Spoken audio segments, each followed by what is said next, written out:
Então eu queria chamar aqui o pastor Sazaki, que é pastor lá de Belém, vai dar uma palavra aqui pra gente. Amém? Então vamos receber com alegria. Pastor Sazaki é nosso irmão, é da mesma cobertura, embora com esse nome japonês, mas ele é brasileiro, tá? E ele vai nos abençoar, dar uma palavra aqui abençoada. Nós vamos ouvir hoje um pouquinho sobre a volta de Jesus, amém? Um tempo parece que a igreja parou de falar sobre isso, e Deus deu essa palavra e Ele vai compartilhar conosco, amém? Em nome de Jesus, estenda a sua mão, abençoe a vida dele. Pai, Senhor, em nome de Jesus, nós queremos colocar a vida do pastor Sazaki diante da Tua presença, que ele seja um canal, que a Tua palavra, através da vida dele, venha como uma espada afiada, separando a alma do espírito, juntas e medulas e pensamento dos propósitos do coração, em nome de Jesus, amém.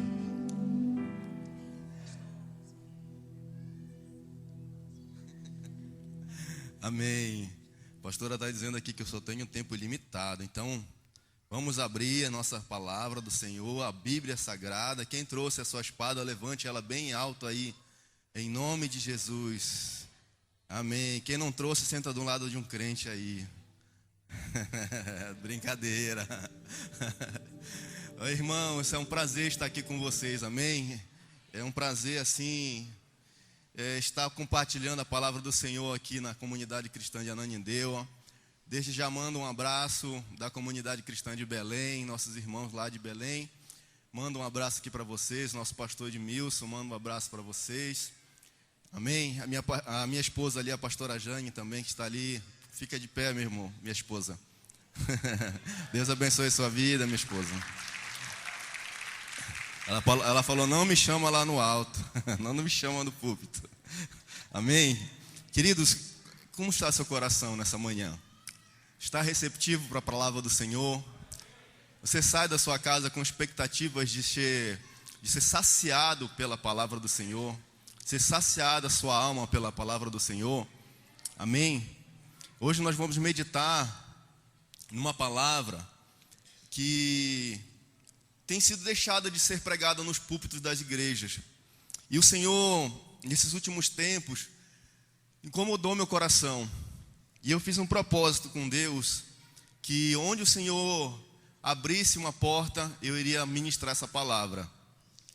E o Senhor tem aberto portas de várias igrejas, para que essa palavra seja ministrada e nós possamos ficar atentos aos sinais da volta do Senhor. Nós vamos falar sobre os sinais da volta do Senhor Jesus, os sinais da volta de Cristo. Amém? Queridos, eu queria orar com você novamente e feche os seus olhos. Nós vamos entrar novamente na presença do Senhor. Pai, nessa hora, Senhor, nós te louvamos, te agradecemos, Senhor. Tu és o Deus Todo-Poderoso, Criador dos céus e da terra, sendo grande, majestoso, santo, mas o Senhor decidiu nos amar, enviando o teu Filho Jesus para morrer por nós numa cruz, Senhor. Deus, tu permanece sempre o mesmo, ontem, hoje e sempre. Tu és o Deus que cura o enfermo, Pai. Tu és o Deus que restaura o caído, que levanta o abatido, que liberta o cativo do cativeiro e que salva o perdido, Senhor. Tu continua sendo o mesmo Deus que nos amou desde a fundação do mundo, Senhor. Deus, por isso nós te damos glória, honra, força, poder e majestade. Deus, a nossa vida é tua, Senhor. Nós somos teus, Senhor, porque a tua palavra fala que o Senhor nos comprou com precioso sangue todo povo, tribo, raças, línguas e nações. Nós te damos graça nessa hora, Pai. Usa a minha vida, Pai, como um instrumento, Pai, como um canal de bênção, Pai, para ministrar ao teu povo aqui, Senhor, em Ananindeua, Senhor, para ministrar aos teus filhos aqui, Senhor. Deus, para que eles saibam, Senhor, que o Senhor, o Rei da Glória, o Senhor dos Senhores, está voltando. O nosso Deus está voltando. O nosso Redentor está voltando. E isso é motivo de alegria, meu irmão. Isso é motivo de júbilo para a igreja. Isso é motivo de muita alegria. Mas para aqueles que estão perdidos, é motivo de tristeza, meu irmão. Por isso nós devemos ir lá fora e ministrar os enfermos, ministrar os doentes e aqueles que estão perdidos sem o Senhor. Ministrar a cura, ministrar a salvação. Nos ajuda, Pai, em nome do Senhor Jesus. Amém. Aleluia. Dê uma salva de palmas para o Senhor Jesus. Amém. Glória a teu nome. O Senhor Jesus, quando ele foi sepultado, morto, ressuscitou ao terceiro dia, a palavra de Deus fala que ele ficou ainda 40 dias entre os discípulos, os apóstolos, e além dos discípulos e os apóstolos, mais 500 pessoas viram ele ressurreto. E no livro de Atos, no capítulo, vamos abrir lá, Atos no capítulo 1, abra comigo, meu irmão, no livro de Atos, capítulo 1,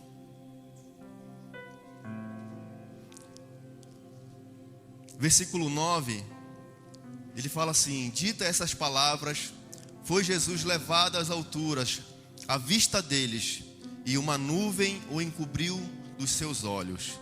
Estando eles olhando fitos no céu, enquanto Jesus subia, eis que 2 varões, 2 anjos, vestidos de branco, se puseram ao lado dele, e lhes disseram: varões galileus, por que estáis olhando para as alturas? Esse Jesus que dentre vós foi assunto ao céu, virá de modo como vistes subir. Um dia Jesus vai voltar, queridos, e esse dia está próximo. Eu queria que você abrisse, deixasse sua palavra aberta no livro de Mateus, Evangelho de Mateus, capítulo 24. Nós vamos ler a partir do versículo 1.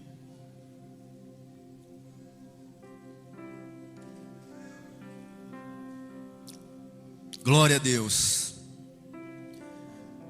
Mas antes de ler, queridos, eu queria assim fazer umas conjecturas com você nessa manhã. Por que será que essa ministração, essa palavra, a volta do Senhor Jesus, deixou de ser pregado nas igrejas? Sabe, conversando com pessoas mais antigas no Evangelho, nossos avós, nossos pastores antigos, pessoas que já estão caminhando no Evangelho há muito tempo, fala-se que essa palavra era muito comum de ser ministrada nos púlpitos das igrejas. Era muito comum os pregadores falarem sobre a volta do Senhor Jesus. Mas isso tem caído em descrédito, queridos. Muitos falam assim: mas Jesus até agora não voltou. Muitos ímpios falam assim: mas eu escuto falar sobre isso desde que eu me entendo por gente. A minha avó já falava sobre isso. Minha mãe já falava sobre isso. E Jesus nunca voltou até hoje. E muitos têm caído, essa palavra tem caído em descrédito, tem se esquecido, queridos, que Jesus vai voltar. E um dos motivos que essa palavra não tem sido ministrada mais nos púlpitos das igrejas, não é mais roda de conversa entre os irmãos, talvez seja o medo. O medo de falar sobre esse assunto. O medo de falar sobre Apocalipse, sobre a descortinar, sobre o livro da Revelação. A Bíblia Sagrada, ela já contou toda a história da humanidade, do início de Gênesis até o final, Apocalipse. E muita gente tem medo quando a gente fala de Apocalipse, aquelas figuras no Apocalipse, aquelas simbologias, o dragão que saiu do mar com 7 cabeças, e todas essas simbologias falando sobre o anticristo, sobre a besta, sobre o falso profeta. E o outro motivo talvez dessa palavra deixou de ser ministrada nas igrejas, queridos, é a falta de conhecimento ou desconhecimento dessa palavra. Muitos não conhecem, não sabem, não se aprofundam na palavra do Senhor sobre esse assunto que é tão importante na Bíblia Sagrada.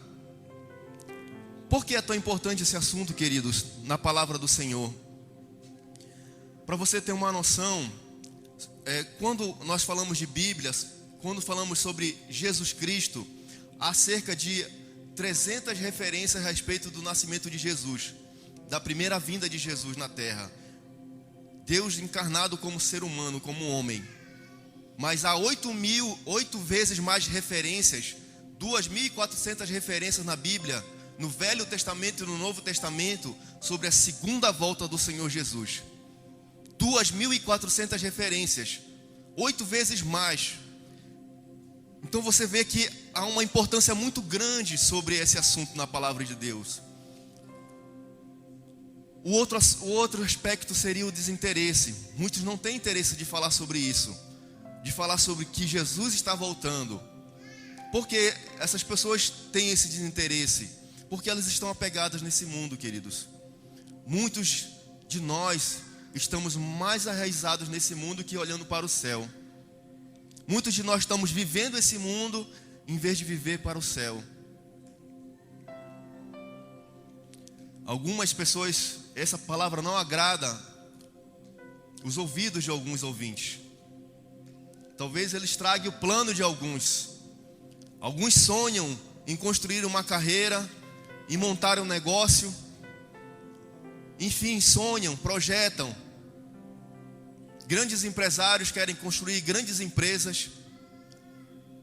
E talvez essa palavra, Jesus vai voltar, isso possa frustrar o plano de muitos.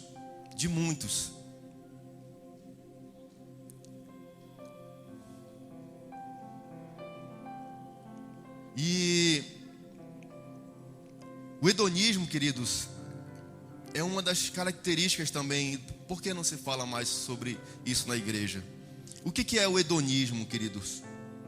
O hedonismo é o amor ao ser humano, o olhar para dentro, o egocentrismo. Sabe, queridos, dentro das nossas igrejas, muitos estão focados mais em viver o aqui e agora, viver focado em si mesmo e não viver focado para Deus. O secularismo tem entrado dentro das igrejas.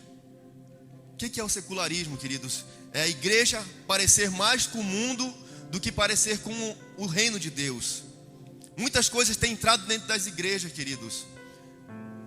Existem igrejas que hoje em dia, aqui em cima do altar, durante os louvores é ministrado músicas mundanas, Paralamas do Sucesso e outras, U2. Queridos, um pastor, eu vi o testemunho do pastor que ele foi visitar uma igreja na Europa. E durante o culto, eles ministraram 2 músicas, 2 louvores ao Senhor. E durante o culto, eles ministraram 2 músicas do U2. E isso está acontecendo dentro do Brasil, queridos, porque o secularismo está entrando dentro das igrejas. As pessoas, elas querem mais parecer com o mundo do que parecer com Deus.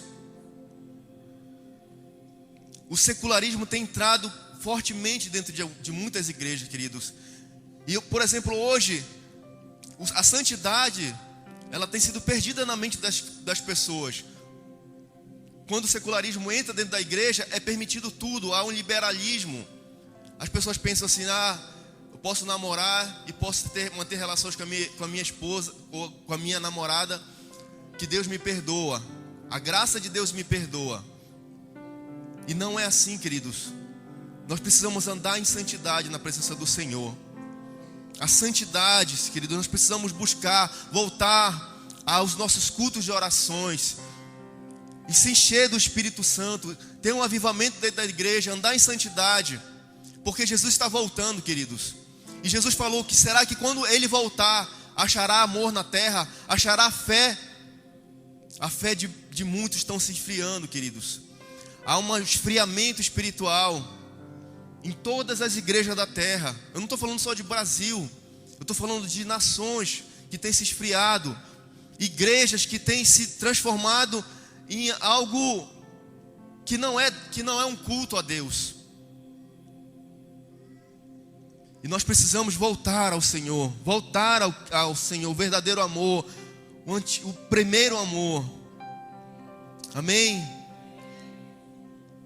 Querido, nós precisamos voltar às primeiras obras, porque Jesus está voltando.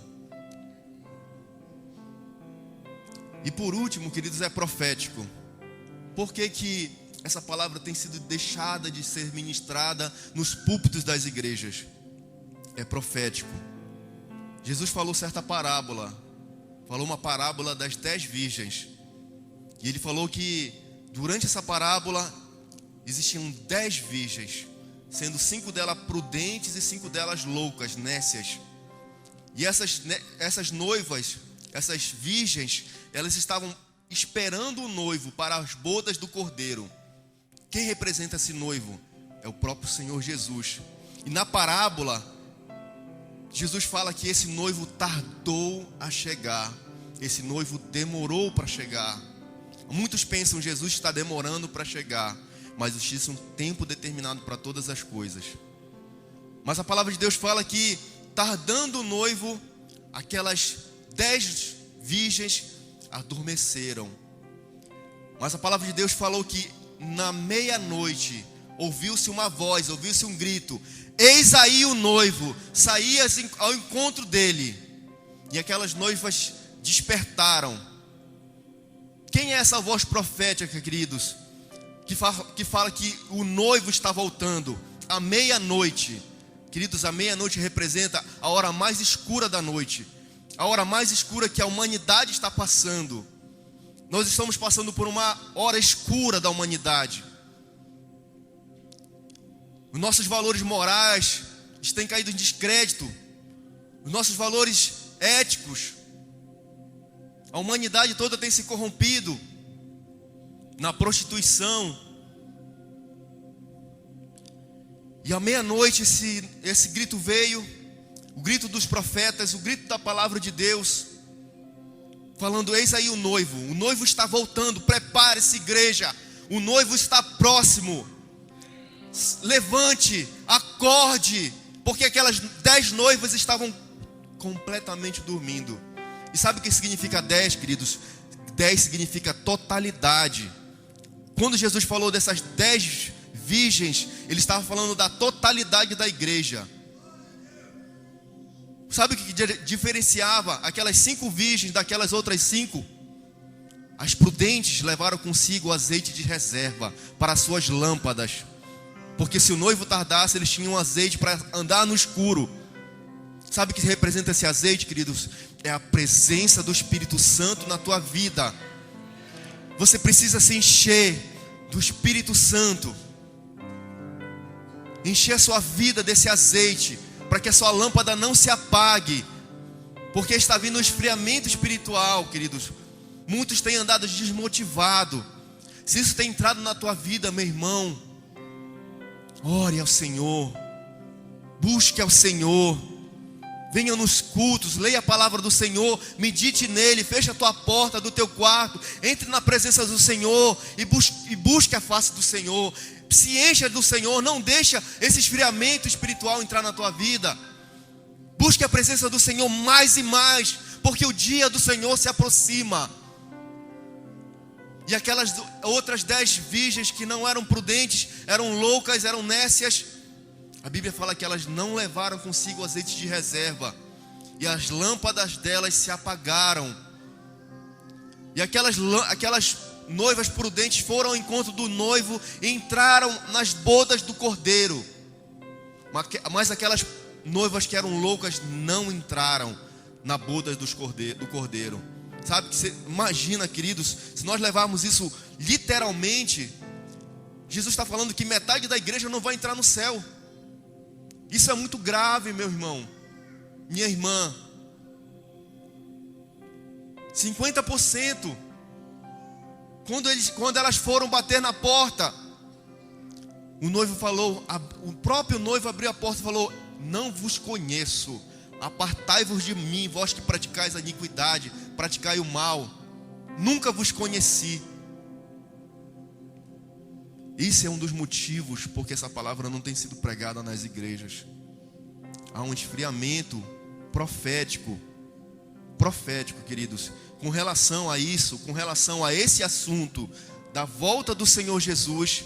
Existe um esfriamento, existe uma dormência nas igrejas, das igrejas da atualidade, nas igrejas contemporâneas. Nós precisamos reacender isso, queridos, em nome de Jesus. Querido, você pode, deve sonhar, planejar, realizar em Deus. Todas essas coisas você pode fazer, queridos. Não é porque Jesus está voltando que você vai largar a faculdade. Não é porque Jesus está voltando que você vai deixar de abrir o seu negócio. Eu não estou falando sobre isso, meu irmão.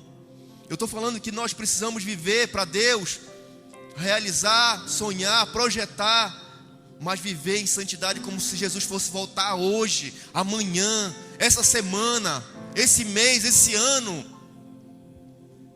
Querido, se você soubesse que Jesus fosse voltar esse ano, como que seria a sua vida daqui para frente? O que você mudaria na sua rotina diária? Será que você ia ler mais a palavra? Será que você ia orar mais? Será que você ia buscar mais com intensidade o Senhor? Será que você iria perder as reuniões na igreja? Será que você deixaria de passar uma oportunidade de ministrar a alguém o Evangelho, apresentar Jesus a essa pessoa? Será que você não dobraria o seu joelho e começaria a orar mais incessantemente sobre aquelas pessoas que te rodeiam, os teus amigos, os teus parentes, a tua parentela, que ainda não conhecem o Senhor?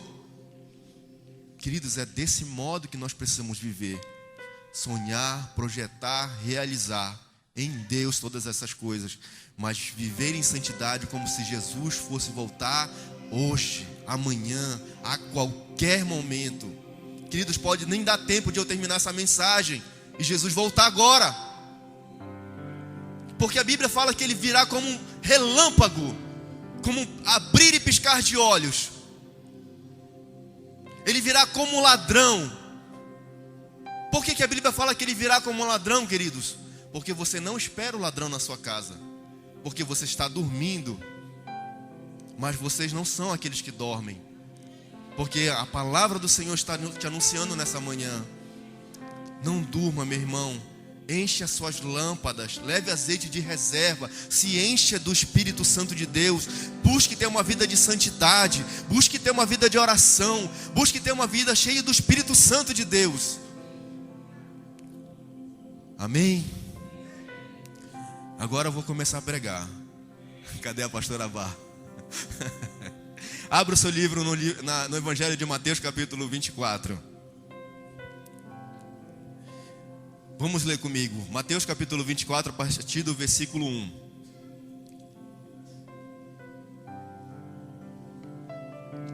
Tendo Jesus saído do templo, ia se retirando, quando se aproximaram dele os seus discípulos para lhe mostrar as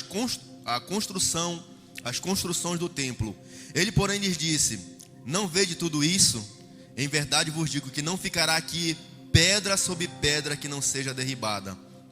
No Monte das Oliveiras achava-se Jesus assentado, quando se aproximaram deles os discípulos em particular e lhe perguntaram: dize-me quando sucederão essas coisas, e que sinal haverá da tua vinda e da consumação dos séculos? E ele lhes respondeu: vede que ninguém vos engane, porque virão muitos em meu nome dizendo: eu sou o Cristo, e enganarão a muitos. E certamente ouviram falar de guerras e rumores de guerra. Vede, não vos assusteis, porque é necessário assim acontecer, mas ainda não é o fim. Porquanto se levantará nação contra nação, reino contra reino, e haverá fome e terremotos em vários lugares. Porém, tudo isso é o princípio das dores. Guarde essa palavra: princípio das dores. Então sereis atribulados e vos matarão, sereis odiados de todas as nações por causa do meu nome. Nesse tempo muitos hão de se escandalizar, trair e odiar uns aos outros. Levantar-se-ão muitos falsos profetas e enganarão a muitos. E por se multiplicar a iniquidade, o amor se esfriará de quase todos. Aquele, porém, que perseverar, persevere, meu irmão, até o fim, esse será salvo. E será pregado esse evangelho do reino por todo o mundo, para testemunho a todas as nações. Então virá o fim. Até aqui, queridos, Jesus estava no templo em Jerusalém. Era a última semana de vida de Jesus. Eram os últimos dias de Jesus na terra, antes de ser crucificado. E eles foram ali no templo, como era costume de Jesus, quando ele estava em Jerusalém. Quando ele estava em Jerusalém, sempre estava no templo ministrando a palavra do Senhor, ensinando, curando. E os discípulos, os apóstolos, chegam com Jesus e falam, terminando aquela ministração de Jesus, eles olham para aquele templo, o templo que tinha, o segundo templo, o templo que tinha sido construído por Salomão, pelo rei Herodes, porque o templo de Salomão havia sido destruído por Nabucodonosor, e o segundo templo foi reconstruído por Herodes, o grande. E ele olha aquele templo suntuoso, magnífico, todo cravejado em pedras ali, mármore branco, pedras que pesavam 4.000 toneladas. As paredes internas do templo eram revestidas de ouro, ouro puro. O ouro em Jerusalém era colocado dentro do templo, porque era de costume levar o ouro para dentro do templo do Senhor. Naquela época, a casa do tesouro era próprio templo do Senhor. Então, as paredes eram todas revestidas de ouro. Era uma coisa suntuosa, belíssima. Mas Jesus não se impressiona com aquilo. Jesus não se impressiona. E ele fala assim, olha, vede que não ficará aqui, em verdade vos digo, que não ficará aqui pedra sobre pedra que não seja derribada. E eles foram para o Monte das Oliveiras, que era o seu acampamento básico, perto de Jerusalém. O Monte das Oliveiras fica de frente para o Monte Sião, onde estava construído o templo de Salomão, o templo de Herodes. E nós estivemos ali em 2017. A pastora Beth esteve lá, o pastor Anderson esteve lá. Foi na mesma caravana que nós estivemos lá em 2017. É um lugar belíssimo. E existe um vale no meio. Do outro lado você vê o Monte Sião, aquelas fotos que você vê com aquela cúpula dourada, que é uma mesquita islâmica. O templo foi destruído, e nós vamos ver, isso é profético. E do outro lado fica o Monte das Oliveiras. E Jesus estava sentado no Monte das Oliveiras, descansando, e os discípulos ficaram curiosos com aquela palavra que Jesus tinha dado. Não ficará aqui pedra sobre pedra que não seja derribada. Os discípulos estavam ligados. Você é discípulo de Cristo?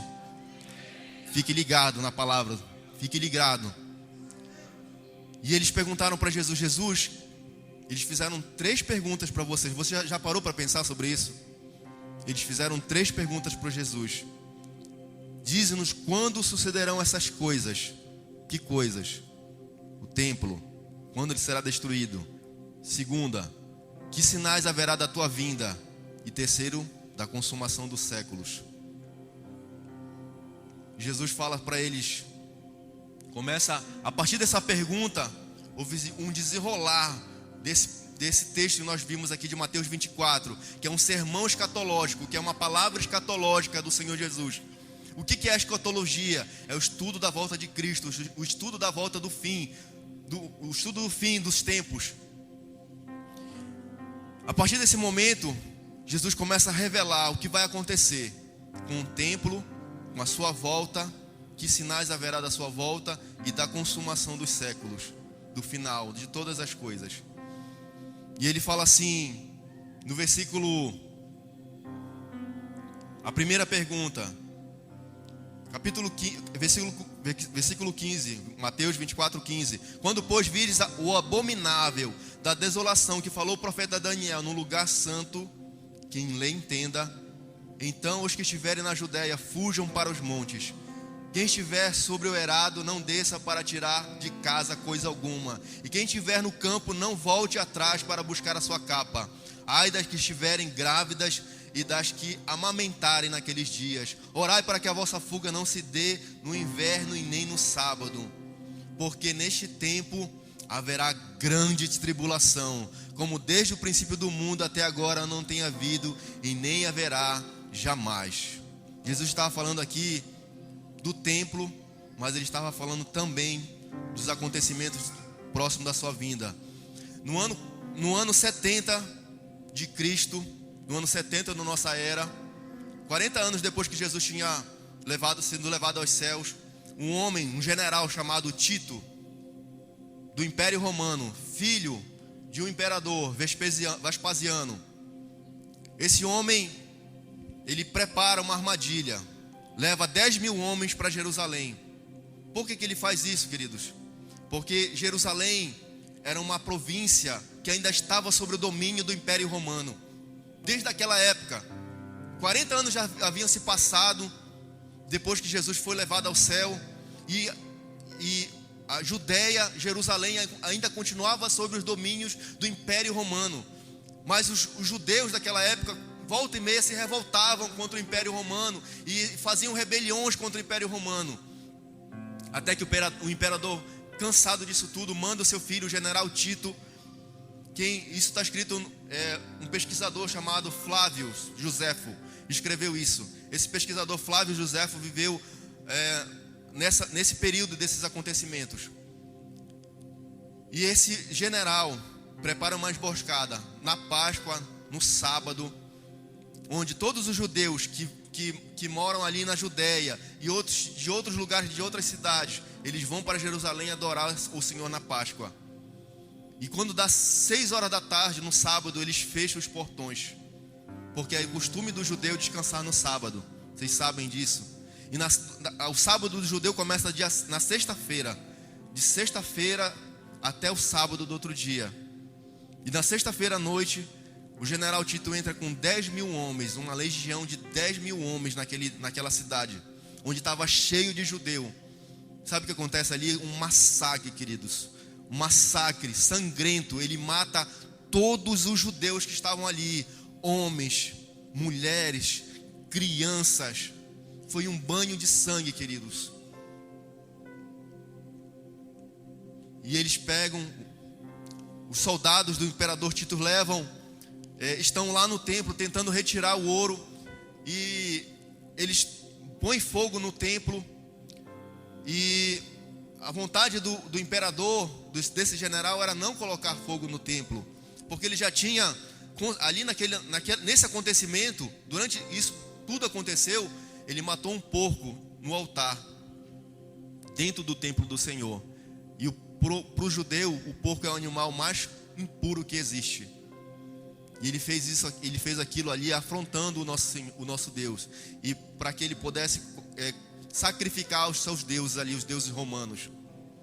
E Jesus falou sobre isso: quando vires a abominação da desolação no lugar santo, entenda, quem estiver na Judéia fuge para os montes. Isso foi profetizado por Jesus 40 anos antes de acontecer. E os soldados colocam fogo no templo, e aquele ouro que estava nas paredes do templo começou a se derreter e começou a entrar nas frestas das rochas. Quando aquele fogo apagou, aqueles soldados queriam retirar o ouro que estava ali.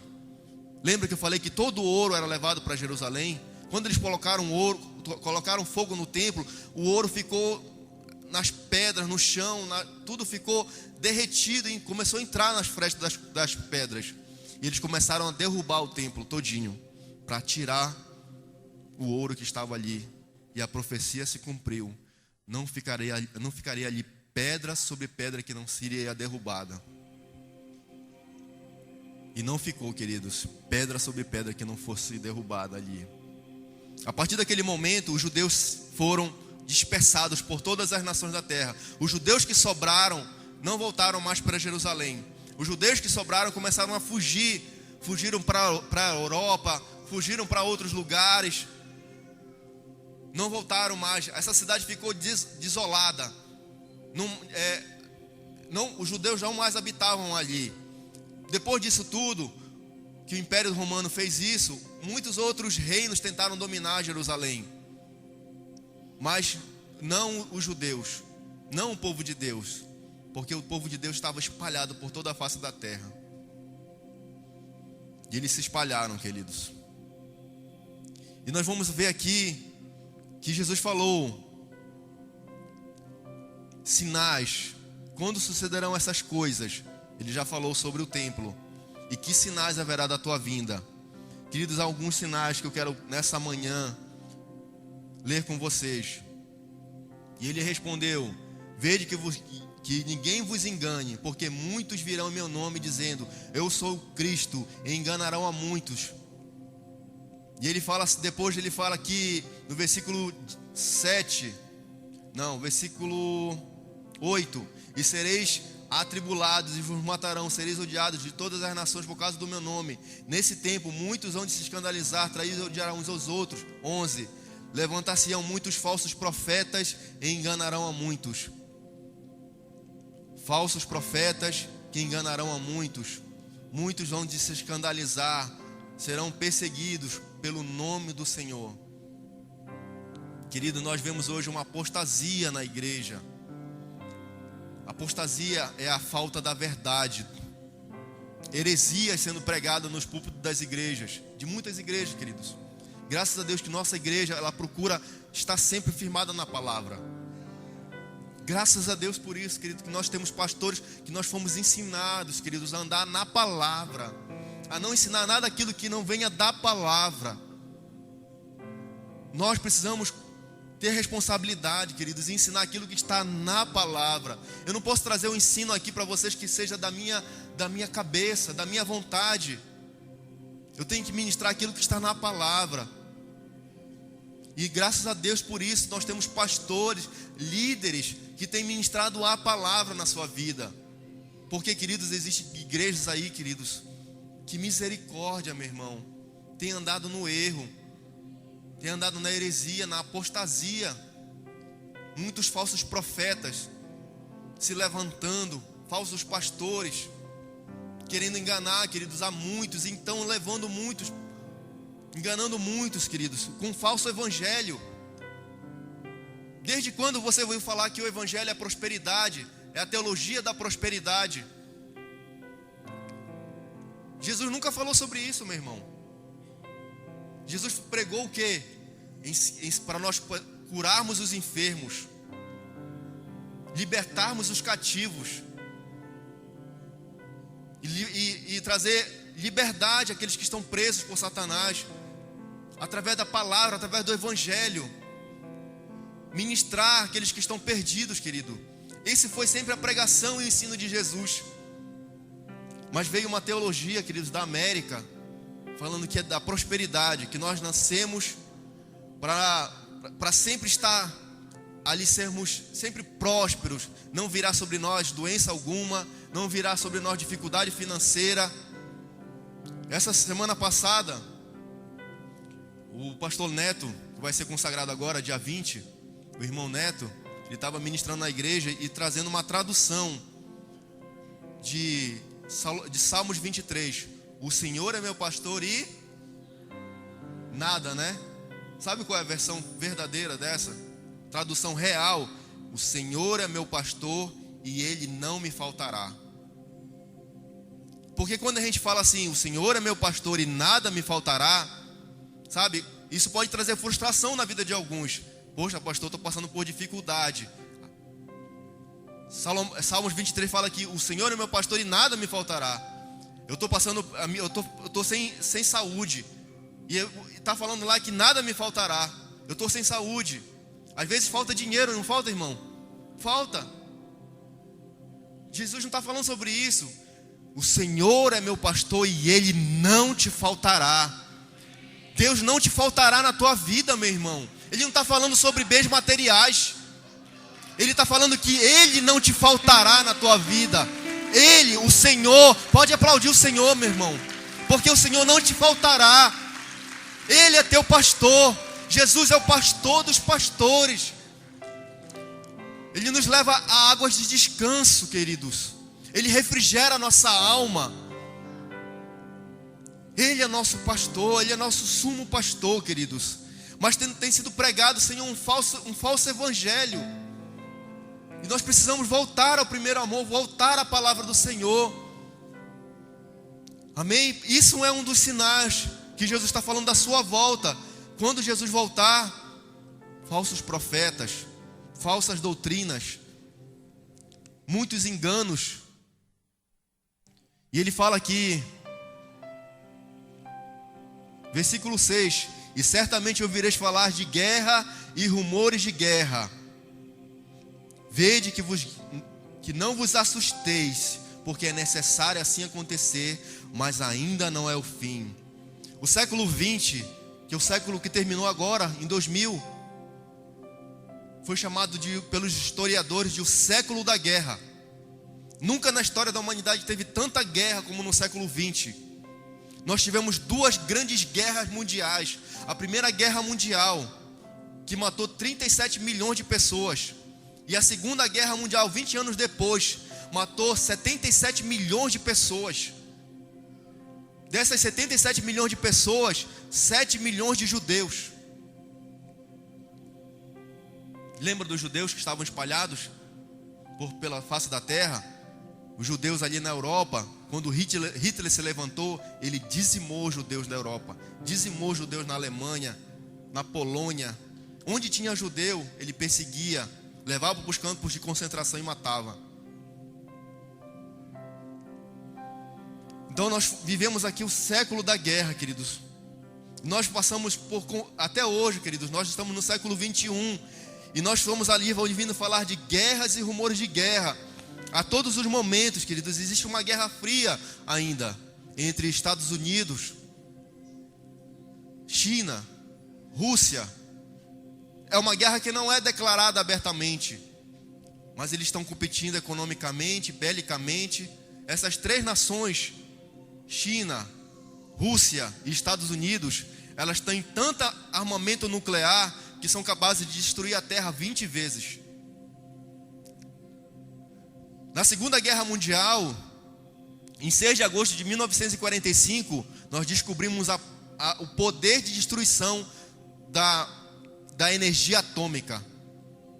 Foi lançada sobre Hiroshima e Nagasaki 2 bombas atômicas que dizimou a cidade. Bombas de hidrogênio. Hoje, essas grandes nações bélicas, elas têm bombas de plutônio, que a bomba de hidrogênio é uma bombinha de estalinho, assim comparado a uma bomba de plutônio. Guerras e rumores de guerras. Mas não vos assusteis, porque ainda não é fim. Sabe, queridos, lá em 1 Tessalonicenses, capítulo 5, versículo 3, quem anote aí depois, você leia em casa. Fala assim: quando ouvires falar de paz e segurança, eis que lhe sobrevirá repentina destruição. Apesar de todos esses conflitos mundiais, sabe qual é o discurso dos grandes líderes mundiais? O presidente dos Estados Unidos, o presidente da França, da Rússia, o presidente de várias potências mundiais. Eles falam assim: olha, que nós precisamos de paz e segurança. Eu vi um vídeo que eles ajuntaram o discurso de vários presidentes de várias nações, e no discurso eles usavam a mesma palavra: paz e segurança. Nós precisamos de paz e segurança sobre a terra. Então, queridos, quando ouvires falar de paz e segurança, eis que virá repentina destruição.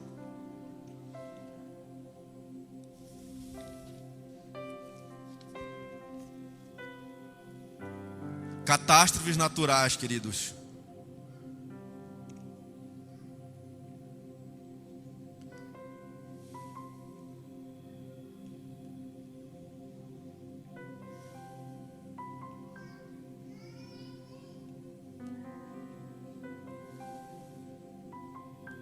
E certamente ouvirás falar de guerras, rumores de guerras. Vede, não vos assusteis, porque é necessário assim acontecer. Mas ainda não é o fim. Porquanto se levantará nação contra nação, reino contra reino, e haverá fome, terremotos em vários lugares. Haverá catástrofes, haverá fome. Queridos, a Organização Mundial da Saúde fala que existe mais ou menos 8 bilhões de pessoas no mundo. Dessas 8 bilhões de pessoas, quase 50% estão passando fome no mundo. E dessas 50%, quase 1 bilhão de pessoas passam fome extrema. Você sabe o que é você passar fome extrema? É você comer um dia e passar um dia inteiro sem comer no outro dia. É passar 2 dias sem comer. Sabe, a missionária Carla, que está lá na África, lá em Guiné-Bissau, ela fala que que o povo lá, eles comem uma vez por dia. Eles só têm uma refeição por dia. E eles escolhem qual é a refeição que você vai fazer hoje. Você vai tomar café da manhã, você vai almoçar ou você vai jantar. É só uma refeição por dia. E não pense que é um bife, sabe? Um bife com salada, batata frita. Não, queridos, é um farelo de alguma coisa de milho, de trigo, que eles comem, arroz, só arroz. Muitas pessoas no mundo passam fome, queridos. Fome extrema, queridos. Isso é um sinal da volta do Senhor Jesus. E ele falou que haveria terremotos em muitos lugares. Fomes, terremotos, epidemias em vários lugares. Nós vemos aqui que cada vez mais o mundo está se tornando um lugar inóspito. A natureza, furacões, catástrofes, terremotos, grandes terremotos, ciclones. Até aqui no Brasil, querido, que não acontecia essas coisas, furacão tem acontecido. Os terremotos cada vez mais estão mais intensos. Tem um estudo que fala que os terremotos, nesse último século, eles ficaram em maior quantidade e em grau de força e destruição maiores do que toda a história da humanidade. Então são sinais de que Jesus está voltando, meu irmão. O cenário mundial, o clima do planeta, o planeta cada vez ele está gemendo, esperando a volta do Senhor Jesus. Porque a criação, ela foi feita perfeita. Eu creio que, meu irmão, quando Deus criou, fez o planeta Terra, fez o universo, fez Adão e Eva, Ele fez perfeito. Não existia maremotos, terremotos, furacões, secas. Não existia nada disso, querido, porque a criação era perfeita, porque o nosso Deus é perfeito. Mas Adão e Eva caíram, e por causa do pecado, a terra, a Bíblia fala, Deus falou para Adão: a terra foi amaldiçoada por tua causa. A terra foi amaldiçoada por causa da queda do ser humano, do Adão. E nós temos esse DNA de Adão. Mas veio um segundo Adão, na sua plenitude, na sua perfeição, e redimiu todas as coisas. Hoje nós somos lavados, comprados, remidos pelo sangue do Senhor Jesus. O segundo Adão nos lavou e tornou perfeito todas as coisas novamente. Só que ele ainda precisa voltar, queridos, e resgatar a sua igreja. Resgatar a sua igreja, queridos. Para você ter uma ideia, queridos, falando sobre esses acontecimentos, sobre pestes, a Bíblia fala sobre pestes. Olha, você parou para pensar? Chikungunya, zika, dengue. Quando a gente era jovem, eu tenho 40 e poucos anos. Adivinha aí, né? Irmão, quando eu era jovem eu não escutava falar sobre zika, sobre dengue, sobre chikungunya. A chikungunya que eles têm matado pessoas. Um jovem lá perto de casa morreu. Um jovem do exército, um rapaz cheio de saúde, 22 anos de idade. Ele morreu com chikungunya. Um ano no hospital pelejando, indo, voltando, febres constantes. 22 anos, queridos. São as pestes, queridos. Sabe? Para você ter uma noção, a malária mata 8 milhões de pessoas por ano. Malária. A AIDS mata centenas de pessoas por ano, milhares de pessoas por ano. O câncer mata 8 milhões de pessoas por ano. Sabe, você prestou atenção que antigamente eu não via falar tanto sobre isso. Hoje você fala: fulano ficar com câncer, ciclano está com câncer. São um princípio das dores, queridos. Nós vamos ver aqui no versículo 12. E por se multiplicar a iniquidade, o amor se esfriará de quase todos. Queridos, nós estamos passando por uma epidemia mundial, queridos, de iniquidade. Iniquidade é você se afastar e viver no erro. No erro. Durante o nosso tempo aqui nessa terra, nunca na história da humanidade nós não vimos falar sobre quanto o pecado ele está aumentou de uma forma exponencial. Aumentou de uma forma dramática, queridos, o pecado na face da terra. Nós vemos sinais de pornografia, de fornicação, de adultério, de desonestidade, de violência. Nosso estado, a nossa cidade tem passado por uma situação violenta. É a cidade que se mais mata no Brasil. Violência, queridos, tem crescido no mundo inteiro. Sabe, a droga tem levado milhares de jovens. Sabe, é uma epidemia mundial de droga. São jovens como se fossem zumbis. Eles andam como zumbis sobre a face da terra, magros, esqueléticos. Destroem famílias, queridos. A droga hoje tem destruído famílias. Muitos jovens envolvidos com crime, com droga. A pecaminosidade tem sido aumentada de uma forma exponencial, quantitativa. O pecado, a questão do pecado humano, ela se tornou um conceito banido da mente do homem moderno. Quando você fala para o homem, às vezes para uma pessoa sobre pecado, ela fala que aquilo é retrógrado, aquilo é ultrapassado, aquilo é antiquado. Deixa a vida me levar, deixa eu viver da minha vida de qualquer forma. É a mente do ser humano hoje, queridos. O homem está entrando numa profundeza de pecado. Antigamente, no tempo de Jesus Cristo, o maior pecado combatido por Jesus era a hipocrisia. O que era a hipocrisia? A hipocrisia era você falar alguma coisa e você fazer outra. Você ministrar alguma coisa, ensinar alguma coisa e você ir lá escondido e fazer outra coisa. Era isso que Jesus combatia na vida dos fariseus, na vida dos religiosos, na vida dos sacerdotes, porque eles ensinavam uma coisa, mas faziam outra por trás. Era a hipocrisia. Mas sabe que hoje, queridos, qual é o maior que nós estamos tendo que combater? Não é mais isso, porque as pessoas, elas não se escondem mais. Aquilo que elas faziam escondido, hoje elas fazem abertamente e afrontam a sociedade, afrontam aqueles que não aceitam isso. Ai de você falar, meu irmão, para um homossexual que ele está em pecado. Você é chamado de homofóbico, você é chamado de retrógrado, antiquado, que você está se perseguindo, que isso é homofobia.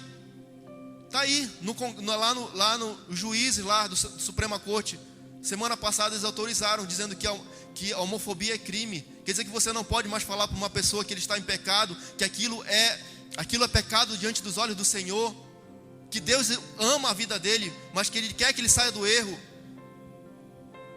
Hoje, se você falar isso para uma pessoa, queridos, para você ter uma noção, nós estamos vivendo uma apologia do mal. O que é a apologia do mal? A apologia do mal é a inversão de valores. E por se multiplicar a iniquidade de muitos, o amor se esfriará. A inversão de valores, o politicamente correto. Quando você fala não às drogas, existem milhares de pessoas falando vamos liberar as drogas. Apologia do mal. Quando você fala não ao aborto, vem lá as feministas e pessoas que defendem essa bandeira e falam a mulher tem liberdade de tirar seu filho de dentro do seu ventre a hora que ela quiser, porque o corpo é dela. Apologia do mal, multiplicação da iniquidade sobre a face da terra. Queridos, há uma multiplicação da iniquidade. É só você olhar para o lado, você olhar para a cidade, nosso bairro. Queridos, às vezes eu fico impressionado.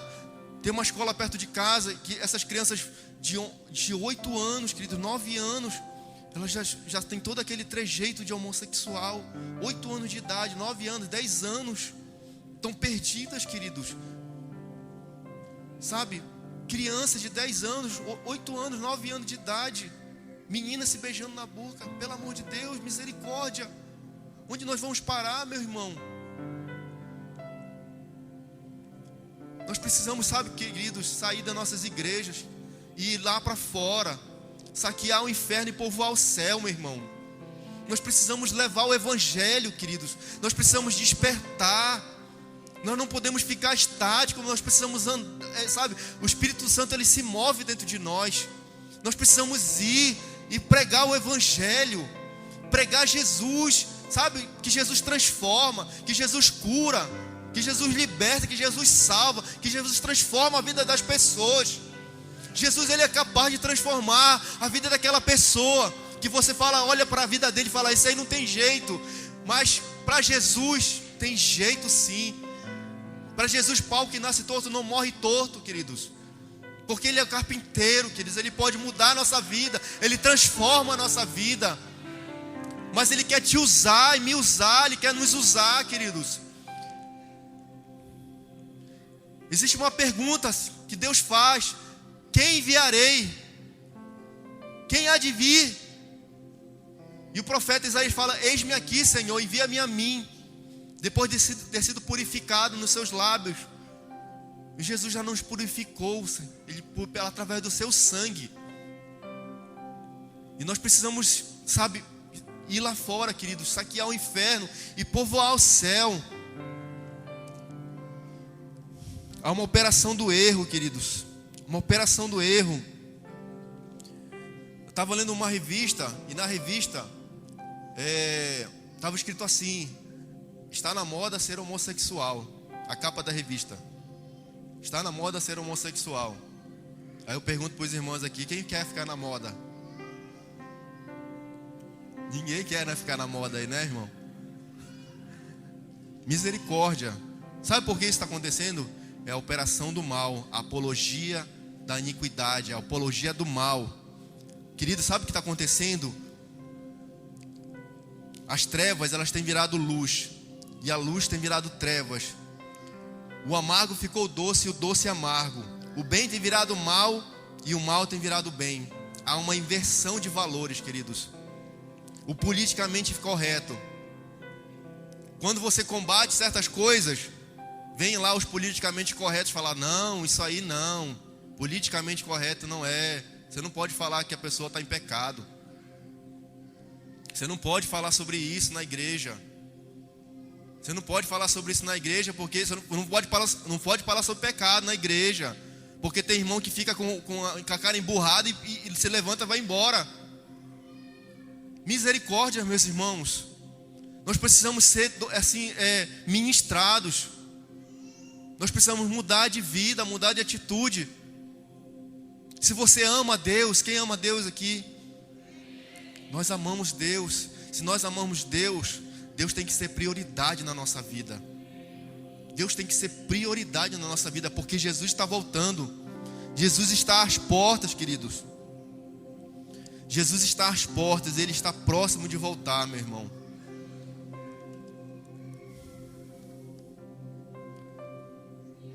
Aleluias. E a multiplicação, queridos, há uma multiplicação lá no livro de Daniel, capítulo 12, versículo 4, fala: muitos correrão de uma parte para outra, e a ciência se multiplicará. Nós vemos aqui um outro sinal da volta do Senhor Jesus: a tecnologia, a ciência. Nós vemos aqui uma aldeia global. A terra parece que ficou pequena. As coisas que acontecem lá no Japão, você abre a internet e você fica sabendo na mesma hora que aconteceu. Aconteceu um terremoto lá, aconteceu alguma coisa no outro lugar, nos Estados Unidos, na mesma hora. Alguém filma, alguém relata e você já sabe o que aconteceu. Parece que o planeta ficou pequeno. A tecnologia, queridos, é uma dos sinais da volta do Senhor Jesus. Sabe, no século passado, o homem pisou na lua, que construiu o telefone, inventou o rádio, inventou o telex, inventou o fax, inventou a televisão, inventou o computador, inventou a internet, inventou os smartphones. Isso em menos de 50 anos. Você imagina toda a história da humanidade. Em 50 anos, tudo isso foi inventado. Nós estamos caminhando agora por 5G. Nós estamos caminhando para os computadores quânticos, a internet das coisas, a quarta revolução industrial. Isso são sinais, queridos. E por se multiplicar a ciência, correrão de um lado para o outro, para toda parte. Nós vemos aqui as pessoas hoje, olha,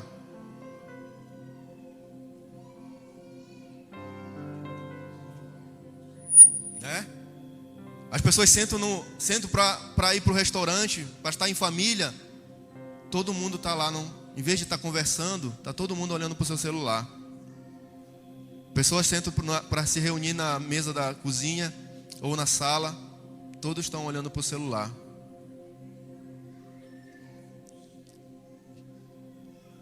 Queridos, o que está acontecendo, queridos, conosco? Deixa o teu celular quando você vier no culto, quando você estiver com a sua família. Priorize as coisas do Senhor. Priorize a sua família. Jesus está falando com você nessa manhã. Jesus está voltando, queridos. Eu queria falar sobre um sinal muito importante, queridos. Sobre o sinal da figueira. Já estou terminando, pastora. Logo em seguida, a tribulação daqueles dias, o sol se escurecerá, a lua não dará a sua claridade, as estrelas cairão em firmamento, os poderes do céu serão abalados, e então aparecerá no céu o sinal do Filho do Homem. Todos os povos da terra se lamentarão, e verão o Filho do Homem vindo sobre as nuvens do céu, com poder e muita glória. E ele enviará os seus anjos com grande clamor de trombeta, aos quais reunirão os seus escolhidos dos quatro ventos, de uma a outra extremidade dos céus. 32. Aprendei, pois, a parábola da figueira. Quando já os seus ramos se renovam e as folhas já brotam, sabeis que está próximo o verão. Assim também vós, quando virdes todas essas coisas, sabeis que está próximo às portas. Em verdade vos digo que não passará essa geração sem que tudo isso aconteça. Passará céus e terra, porém as minhas palavras não passarão. Aprendei, pois, a parábola da figueira. Quem é a figueira na Bíblia? Quem sabe aí? A figueira é Israel. Quando você ler na Bíblia, figueira, Israel. Lembra daqueles judeus que tinham sido espalhados por toda a face da terra? Lembra que eu falei no início da mensagem? Em 14 de maio de 1948, lá na ONU, o brasileiro chamado Oswaldo Aranha deu um voto de Minerva, porque estava empatado a criação ou não do Estado de Israel, do país de Israel. E o brasileiro deu o voto de Minerva. Em um só dia, queridos, o Estado de Israel foi criado. E isso era uma profecia bíblica. Isaías 68:8 fala: nascerá um povo em um só dia, uma nação de uma só vez. Mas em Sião esteve de parto e já deu à luz aos seus filhos. Nesse dia, queridos, os judeus voltaram para a Judéia, voltaram para Jerusalém. Nesse dia, 14 de maio de 1948, sabe quantos anos faz isso? Ano passado completou 70 anos. 70 anos significa uma geração. Uma geração profética se passou. A geração da figueira, quando podes vires a figueira brotar e os seus ramos já estiverem verdes, está às portas.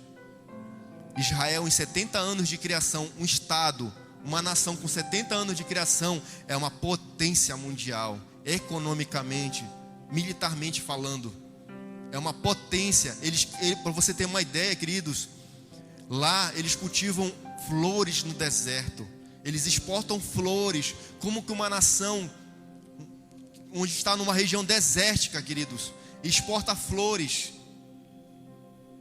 Porque ali a mão do Senhor está sobre eles. O Senhor prospera Israel, porque Israel é do Senhor. E Deus tem um propósito, tem uma promessa com Israel. Em 70 anos, nós vamos completando agora 71 anos do Estado de Israel. E uma nova geração começa. Eu acredito que nós estamos às portas da volta do Senhor Jesus. Jesus está muito próximo de voltar, queridos. Muito próximo de voltar. E por último, a pregação do Evangelho, versículo 14. E será pregado esse Evangelho do reino por todo o mundo, para testemunho de todas as nações. Então virá o fim. O Evangelho, queridos, tem sido pregado nas nações da terra. Nós temos mandado missionários por todas as nações. A própria tecnologia tem ajudado isso. Pessoas que podem escutar a palavra do Senhor em lugares onde os missionários não entram. Missionários têm sido espalhados por toda a face da terra. Países onde o evangelho tem dificuldade de ser ministrado ali, missionários entrar, janela 1040, Coreia do Norte, países muçulmanos. Essas pessoas têm sido evangelizadas e o evangelho tem chegado a toda a humanidade, a todas as terras, todas as cidades, todos os países. Isso é um sinal que Jesus está próximo. Jesus está às portas, queridos. Levante, querido, fique de pé. Aleluia. Glória ao teu nome, Jesus. Não passará essa geração sem que tudo isso aconteça. Passará céus e terra, porém as minhas palavras não passarão. Queridos, eu falei alguns sinais. Esses sinais já se cumpriram. Existem poucos sinais para a volta do Senhor Jesus. Um sinal da volta do Senhor Jesus é a reconstrução do templo em Jerusalém. Sabe o que acontece lá em Jerusalém? O templo já está praticamente... Amém. O templo, todas as ferramentas do templo, tudo está preparado para ser construído lá em Jerusalém. O terceiro templo. Eles estão só esperando um acordo de paz para que aquele templo seja reconstruído. E queridos, isso só vive sendo falado na imprensa. Esse acordo de paz para que esse templo seja reconstruído. Eles já até, para vocês terem uma ideia, eles já até instituíram quem será o sinédrio, quem serão os sacerdotes. Já está tudo preparado. Então Jesus está muito próximo de voltar, porque a figueira, Jerusalém, Israel, está brotando. Amém? Eu queria que vocês fechassem seus olhos, querido, nessa hora. Feche seus olhos. Nós vamos orar aqui, queridos. Nós vamos orar por um avivamento dentro de nós, da nossa casa, das nossas igrejas. Nós vamos orar para que nós possamos voltar ao primeiro amor, às primeiras obras, andar em santidade, viver uma vida de oração, viver uma vida de temor, uma vida santa para o Senhor, estar disponível para ser usado no reino de Deus, nos arrepender se nós temos errado, falhado, pecado, porque a Bíblia fala: se dissermos que não temos pecado nenhum, nós somos mentirosos, e o pecado já está em nós. Oh Pai, nessa hora, Senhor, nós queremos nos arrepender, Senhor, voltar às primeiras obras, ao primeiro amor, Senhor, estar com nossos olhos voltados para o céu e não para essa terra, Pai. Não queremos viver olhando para essa terra, Pai, olhando para o aqui e agora, olhando para os bens materiais, olhando para as conquistas humanas. Nós queremos olhar para o céu, porque o nosso Redentor vive e por fim se levantará sobre a terra. Ele está voltando, Jesus está voltando, e nós precisamos levantar, acordar, encher nossa vida do teu azeite, do teu Espírito Santo, ter azeite de reserva para ministrar aos perdidos, aos cansados, aos sobrecarregados, ministrar o teu amor, ministrar a tua salvação, a tua libertação, a transformação que vem através do teu sangue, Jesus, sobre as nossas vidas, Pai. Deus, em nome de Jesus, Pai, nos ajuda a andar, a viver segundo a tua vontade, Senhor. Eleva meus olhos para os montes, de onde virá o meu socorro? O meu socorro vem do Senhor, que fez os céus e a terra. Ele não vacilará, o meu Senhor não dorme, Ele olha por mim. O Senhor é meu pastor e nada me faltará. O Senhor é meu pastor e não me faltará. Ele não me faltará, porque Ele está comigo todos os dias. Eu só preciso estar no centro da sua vontade. Eu não posso deixar o esfriamento espiritual entrar na minha vida. Eu preciso andar, Senhor, motivado pelo Senhor, andar motivado pelo teu Espírito, Pai. Preciso viver uma vida de oração, uma vida de santidade no Senhor, Pai. Senhor, em nome do Senhor Jesus, Pai, ajuda a tua igreja, Pai, nessa hora, a estar alerta, a não estar dormente, a não estar dormindo, porque o Senhor Jesus está voltando. Jesus está voltando. Eis um grito: o noivo está chegando. Maranata, ora vem, Senhor Jesus. Se você crê dessa forma, grite Maranata. Eleve a tua voz ao Senhor. Maranata, ora vem, Senhor Jesus. Vem, Jesus. Vem, Jesus. Volta, Senhor Jesus. Nós queremos a tua presença, Pai. Quero me desesperar outra vez. Quero perder o sono outra vez, queimando de amor por ti. Eu quero me apaixonar outra vez. Quero me desesperar outra vez. Eu quero perder o sono outra vez, queimando de amor por ti.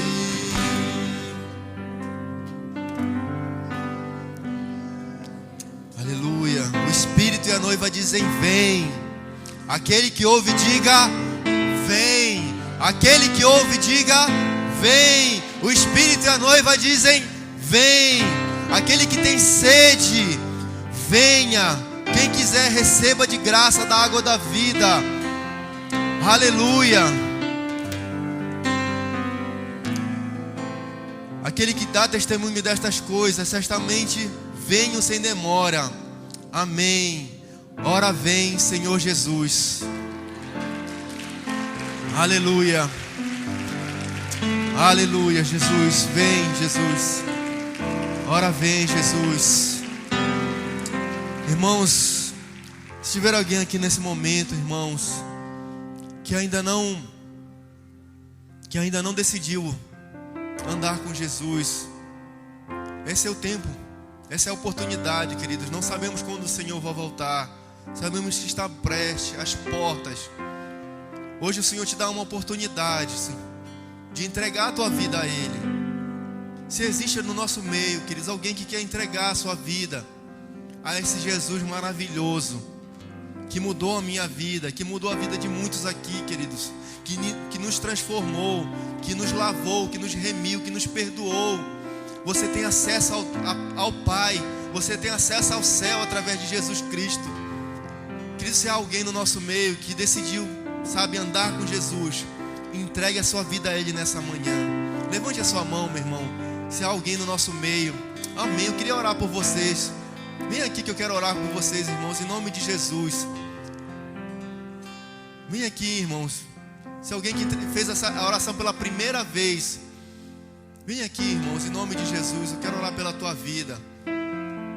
Existe alguém no nosso meio que quer entregar a sua vida? Se existe, meu irmão, vem agora. Esse é o tempo da oportunidade. Eu quero orar pela tua vida, irmãos, em nome de Jesus. Amém, glória a Deus. Aleluia. Oh, glória. Salve o Senhor. Louvado seja teu nome, Senhor. Obrigado, Senhor. Oh, minha irmã. Como é seu nome? Ana Clara. Nós estamos aqui com a Ana Clara. Ana, essa é a melhor decisão que você pode fazer na sua vida. Andar com Jesus, porque Ele é maravilhoso. Ele é maravilhoso. Ele nos amou. Mesmo nós sendo ainda pecadores, Ele nos amou. Ele morreu por nós naquela cruz para nos resgatar, sabe? Porque Ele nos ama. Ele é aquele que, quando Ele entra na nossa vida, Ele leva nos lugares de descanso. Ele refrigera a nossa alma. Por isso Ele vai, nessa manhã, haverá festa no céu. A Bíblia fala que quando nós nos arrependemos, há festa no céu. Quando nós reconhecemos que nós precisamos de Jesus e aceitamos Ele como nosso Salvador, há festa no céu. Eu queria orar com você nessa manhã, amém? Pai, queremos nessa manhã, Senhor, nos alegrar, Senhor, nos céus, Pai, porque a tua serva, Pai, a tua filha, nessa manhã ela reconhece como Jesus, o seu Salvador, o seu Redentor. Senhor, nessa manhã escreve o nome dela no livro da vida, Pai, do Cordeiro, Pai. Oh, Pai, obrigado, Senhor, porque há festa no céu, Pai.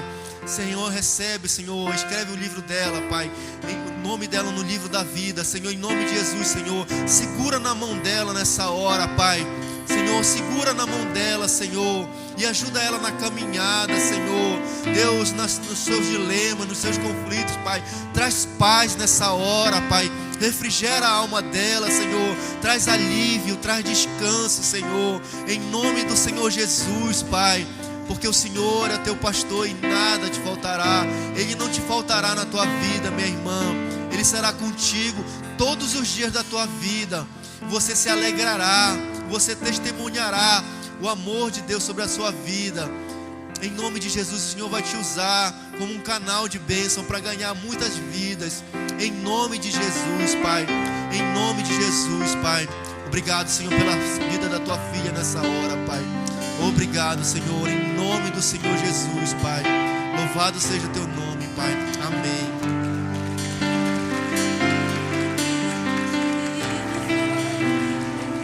Aleluia. Irmãos, obrigado. Deus abençoe a vida de vocês. Amém. Me dê um abraço na da saída. Não saia daqui sem me dar um abraço. Amém. Amém. Obrigada, pastor Sazar. Que Deus abençoe a sua vida, em nome de Jesus.